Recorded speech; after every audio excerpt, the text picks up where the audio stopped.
Guys आज हमारा जो अगला टॉपिक है वो स्टोर लेजर अकाउंट का एक मेथड है हमारा वेटेड एवरेज मेथड। तो आज हम इसको सॉल्व करेंगे वेटेड एवरेज मेथड से। तो वेटेड एवरेज मेथड का कॉन्सेप्ट होता है कि इसमें जो भी हमारे पास टोटल बैलेंस में अमाउंट बचता है और जो टोटल बैलेंस में उसकी क्वांटिटी बचती है, तो टोटल बैलेंस में टोटल क्वांटिटी का जब हम डिवाइड करते हैं तो उससे जो हमें रेट मिलती है उस रेट को ही हम इशू प्राइस मानते हैं या उस रेट से ही हम आगे इशू इसको करते हैं। तो गाइस समझते हैं हम इसको कैसे कर सकते हैं। तो जैसे कि हम यहाँ पे क्वेश्चन आपके सामने कर रहे हैं इसमें, तो यहाँ आपको क्वेश्चन दिया है इसमें, ये क्वेश्चन है आपका, इसमें क्वेश्चन नंबर 16 देखेंगे हम। तो क्वेश्चन नंबर 16 में इसमें दिया है आपको, the following is the account of receives and issue of an item of store for the month of October 2018। इसमें आपको अक्टूबर 1 को इसमें रिसीव हुआ है 100 यूनिट्स इसके हिसाब से, अक्टूबर 5 को 200 यूनिट 7.5 के हिसाब से रिसीव हुआ है। फिर हमने अक्टूबर 10 को इशू करे हैं 150 यूनिट का, अक्टूबर 13 को फिर हमने रिसीव करे हैं 100 यूनिट को, फिर अक्टूबर 15 को हमारे पास वेस्टेज दिखाई है इसमें, अक्टूबर 20 को रिसीव हुआ है 200 यूनिट के हिसाब से, और अक्टूबर 25 को फिर इशू हुआ है। इसमें हमें प्रीपेड स्टोर लेजर अकाउंट बनाना है, किसके through? Weighted average price method के थ्रू। तो गाइस अब इसको समझते हैं कि कैसे इसको सॉल्व करेंगे। तो आइए इसको समझें। तो सबसे पहले हमें जो क्वेश्चन दिया होगा तो उस क्वेश्चन के अकॉर्डिंग हम यहाँ पे देखेंगे इसमें। तो यहाँ पे इसमें जो क्वेश्चन दिया है हमारे को, तो इसमें यहाँ पे क्वेश्चन में दिया है आपको, सबसे पहले लिखेंगे यहाँ पे डेट में 2018। तो डेट में लिख लेंगे हम 2018।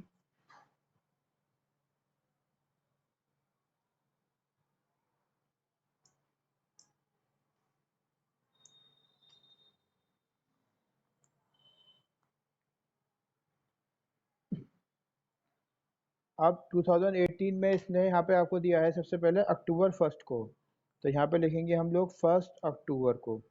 1 अक्टूबर को उन्होंने कहा है यहाँ पे कि हमने 100 यूनिट इसमें रिसीव करी हैं। तो 100 यूनिट लेंगे हम रिसीव में, और इसको लिखेंगे हम 6 के हिसाब से। तो ये हो जाएंगे आपकी 600 की।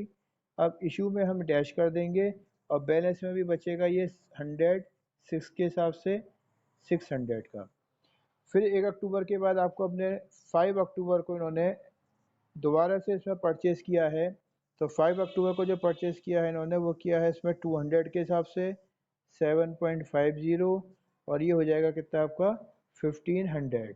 तो 200 इंटू 7.5 करेंगे तो ये आ जाएगा आपका 1500 का। फिर इसमें हम डैश कर देंगे। अब ये जो पहले बैलेंस में थी 100, इसमें अब ये वाली 200 को हम ऐड कर देंगे। तो ये हो जाएगा आपका इसमें कुल मिलाकर 300, और ये 600 और 1500 को जोड़ लेंगे तो ये हो जाएगा आपका 2100। 2100 में 300 का डिवाइड करेंगे तो ये आपका 7 आ जाएगा। तो 5 अक्टूबर तक कुल मिला के हम पे 300 तो यूनिट हो गई और 2100 रुपये की हो गई, और इसका जो रेट हो गया वो आपका 7 हो गया। इसके बाद अब आपको देखना है इसमें नेक्स्ट अक्टूबर 10 को। तो यहाँ लिखेंगे हम इसमें अब अक्टूबर 10। इसमें अब हमने यहाँ पे इशू करी है कितनी 150 यूनिट को। तो जो 150 यूनिट इशू करी है हमें देखना है इससे पहले का हमारा जो रेट था वो कितना था 7। तो हमें ये करनी है कितने 7 के हिसाब से। तो 150 करी है हमने 7 के हिसाब से, तो ये हो गई हमारी 1050 की। अब इस 300 में से 150 को लेस कर देंगे तो यहाँ पे बचेगा हमारे पास 150 7 के हिसाब से, और बैलेंस भी बच जाएगा 1050। तो ये बात हो गई 10 अक्टूबर की। 10 अक्टूबर के बाद आपको नेक्स्ट दिया है इसमें 13 अक्टूबर को। अब 13 अक्टूबर को जो हम बात करेंगे इसमें, तो 13 अक्टूबर को आपको इसमें रिसीव हुए हैं 100 यूनिट और 8 के हिसाब से। तो यहाँ पर हम रिसीव में लिखेंगे हम पहले इसमें 100 यूनिट 8 के हिसाब से, तो 800 हो गया। इशू कुछ हुआ नहीं है तो बैलेंस ना 150, तो 150 और 100 हो गया हमारा यहाँ पर 250, और 1050 में ये जोड़ दिया तो ये हो गया 1850। अब 1850 में डिवाइड कर देंगे हम कितने का 250 का, तो ये अमाउंट आ जाएगा आपका 7.40 का। अब 13 अक्टूबर के बाद इन्होंने कहा है अक्टूबर 15 को। तो यहाँ पर फिर हम लिखेंगे अब 15 अक्टूबर को। तो 15 अक्टूबर को अब इसमें हमें क्या हुई है वेस्टेज हुई है। तो वेस्टेज जो होती है गाइज ये दो तरीके की होती है, नॉर्मल और एबनॉर्मल। तो हम अगर नॉर्मल वेस्टेज मानते हैं तो नॉर्मल वेस्टेज में क्या होता है कि हम इसकी जो क्वांटिटी है हम उसको कहाँ कम कर देंगे, यानी कि जो वेस्टेज दी हुई है वो हमें 10 यूनिट की दी है, तो यहाँ पे हम 10 यूनिट लिखेंगे, लेकिन इसका हम अमाउंट शो नहीं करेंगे। ठीक है, हम यहाँ उसको नॉर्मल वेस्टेज मानते हैं कि अगर जो तो उस कंडीशन में केवल हम उसकी क्वांटिटी लिखते हैं, उसका अमाउंट नहीं लिखते हैं। तो यहाँ पे हम डायरेक्ट क्या कर देंगे कि जैसे ये 240 है हमारा, तो 250 है तो 250 में से 10 को लेस कर देंगे तो ये हो जाएगा 240, और अमाउंट इसका एज इट इज़ आ जाएगा 1850, यानी कि इसमें हम रेट और क्वांटिटी नहीं लिखेंगे, डायरेक्ट लिखते हैं इस मेथड में। तो 1850 में अब डिवाइड करेंगे हम इसका 240 का, तो 1850 में 240 का डिवाइड करोगे तो ये वैल्यू बढ़ जाएगी फिर हमारी रेट 7.70, क्योंकि 7.4 थी, अब क्योंकि क्वांटिटी कम हो गई तो ये रेट हमारा बढ़ जाएगा। अब इसके बाद आपको दिया है अक्टूबर 20 को, तो फिर यहाँ पे लिखेंगे हम इसमें 20 अक्टूबर को। तो 20 अक्टूबर को उन्होंने कहा है कि हमने रिसीव करी है कितनी 200 यूनिट, तो यहाँ पे हम लिखेंगे यूनिट में 200 और कितने के हिसाब से 10.04 के हिसाब से, तो ये हो जाएंगे आपकी 200 इंटू 10.04, तो ये अमाउंट आ जाएगा 2008। अब यहाँ पे हम इसमें डैश कर देंगे और ये 240 और 200, अब ये कितना हो जाएगा हमारा 440, और 1850 और 208 को जोड़ देंगे तो ये आ जाएगा आपका 3858। अब 3858 में 440 का डिवाइड कर देंगे तो ये आ जाएगा आपका 8.77, तो ये हमारा जो प्राइस आ गया 8.77 का प्राइस आ गया। अब इस प्राइस में क्या करेंगे यहाँ पर हम कि अब 20 अक्टूबर के बाद देखेंगे कि हमारे को उन्होंने 25 अक्टूबर में इशू करे हैं, तो यहाँ लिखेंगे फिर हम लोग 25 अक्टूबर को। 25 अक्टूबर को इसमें इशू हुए हैं कितने 250, तो जो 250 इशू हुए हैं अब वो इस रेट से इशू होंगे 8.77 से, तो यहाँ पे लिखेंगे हम 8.77, तो 8.77 से मल्टीप्लाई करेंगे इसकी हम 250 की, तो ये अमाउंट आ जाएगा इसका 2192, तो 2192 हमारा क्या आ जाएगा इसका अमाउंट आ जाएगा, तो इसको यहाँ लिख देंगे 2192। अब इस 440 में से 250 को लेस कर देंगे, तो 440 में से 250 को लेस करेंगे तो ये आ जाएगा आपका 190, और 3858 में माइनस कर देंगे हम 2192 का, तो ये आ जाएगा आपका 1666, और इसमें डिवाइड कर देंगे हम 190 का, तो ये आ जाएगा आपका 8.77।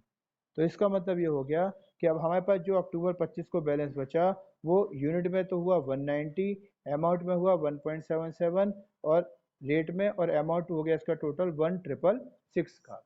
तो हम इसको यहाँ समझ सकते हैं। अब इसके बाद क्योंकि कोई और ट्रांजेक्शन है नहीं तो यही हमारा फिर अब अक्टूबर जो होती है हमारी कितने की होती है 31 की, तो 31 अक्टूबर को यहाँ पे क्लोजिंग कर देंगे इसको हम क्लोजिंग बैलेंस के रूप में, और ये आ जाएगा हमारा इसमें निकल कर यूनिट में तो आ जाएगा हमारा 198.77 के हिसाब से, और अमाउंट हो जाएगा आपका 1666 का।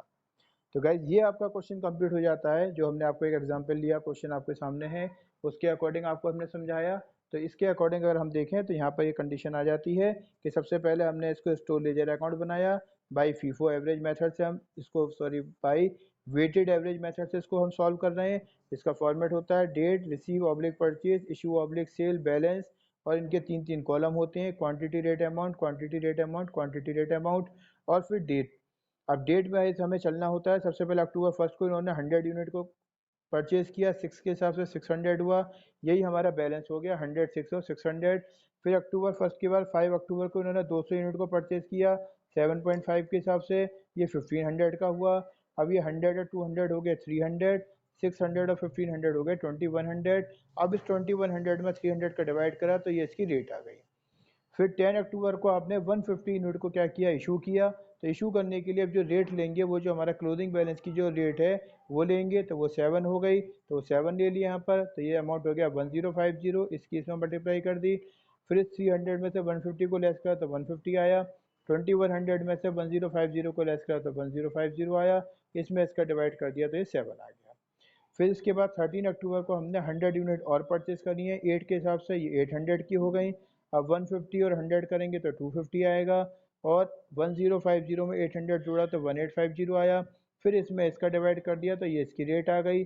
अब इस रेट से हमें इसको आगे इशू करना है, लेकिन इन्होंने 15 अक्टूबर को इशू की जगह 10 यूनिट उन्होंने बताया कि हमने जब स्टोर की जांच की तो हमें पता लगा कि 10 यूनिट हमारी उसमें वेस्टेज हो रही हैं।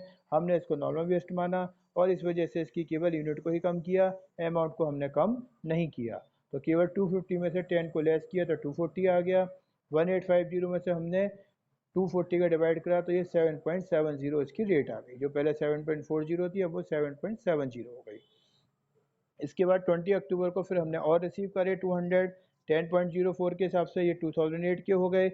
अब ये 240 में 200 जोड़ा तो 440 हो गया, और 1850 में 2008 जोड़ा तो 3858 हो गया। इसमें 440 का डिवाइड करा तो 8.77 हो गया। ये हमारा 20 अक्टूबर का क्लोजिंग हो गया। इसके बाद फिर 25 अक्टूबर को हमने 250 यूनिट को इशू किया है। अब क्योंकि इशू करने के लिए रेट लेंगे जो लास्ट क्लोजिंग बैलेंस की रेट होती है उसको लेते हैं इस मेथड में, तो ये 8.77 को ले लिया। 250 में 8.77 की मल्टीप्लाई किया जो 2192 आया। फिर बैलेंस में 440 में से 250 लेस किया तो 190 आया। 3858 में से 2192 लेस किया तो 1666 आया। 1666 में 190 का डिवाइड करा तो इसकी रेट आ गई 8.77। अब इसके बाद कोई और ट्रांजेक्शन हमें दी नहीं है, तो हमने फिर इस क्लोजिंग डेट को इसको क्लोजिंग बैलेंस दिखा दिया, जिसमें क्वांटिटी हो गई 190, रेट हो गया 8.77, अमाउंट हो गया 1666। तो गाइज ये आपका वेटेड एवरेज मेथड हो जाता है। हमें उम्मीद है कि आपको समझ में आया होगा। अगर अभी कोई डाउट प्रॉब्लम है तो आप हमें कमेंट कर सकते हैं, हम इसकी आपको जो सॉल्यूशन होगा वो और क्लियर कर देंगे। Thank you.